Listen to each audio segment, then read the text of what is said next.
হাই বন্ধুসকল, মই আজি আপোনালোকক জনাম ভোটাৰ আইডি কেনেকৈ ভেৰিফাই কৰিব চাৰ্টিফিকেটখন উলিয়াই।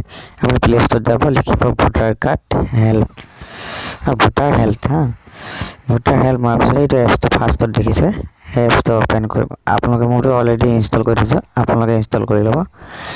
অলৰেডি এড চাব, ইয়াত লিখা আছে এইটোত কণ্টিনিউ কৰিব। কণ্টিনিউ কৰাৰ পিছত আপুনি তাত মোবাইল নাম্বাৰ দিব, যিটো নম্বৰ মানে ভোটাৰ কাৰ্ড ভেৰিফাই কৰিছিলে। কণ্টিনিউ কৰক। এতিয়া আপোনালৈ এটা OTP আহিব, OTPটো ইয়াত ঢালিব লাগিব। এইটো আহিছে OTPটো, আপুনি ঢালক।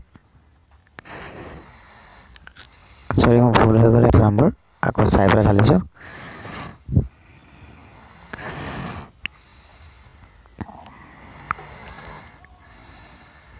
এইটো মই ঢালিলোঁ। ভোটাৰ আইডি ভেৰিফাই ছাকচেছফুল দেখিছে। তললৈ যাওক, ডাউনলোড আছে, ডাউনলোড দেখিছে, ডাউনলোড মাই চাৰ্টিফিকেট, তাত ক্লিক কৰক। ক্লিক কৰাৰ পিছত ইয়াত দেখিছে হোৱাটছআপ, ফেচবুক, আপুনি টুইটাৰ য'তেই মন যায় ত'তে ছেভ কৰি থ'ব ফটোকপি। ঠিক আছে, মই লগ আউট কৰিছোঁ। আপোনালোকে পাৰে চাগে শিকিলে, যদি শিকা নাই মোক কমেণ্ট কৰি সুধিব পাৰে।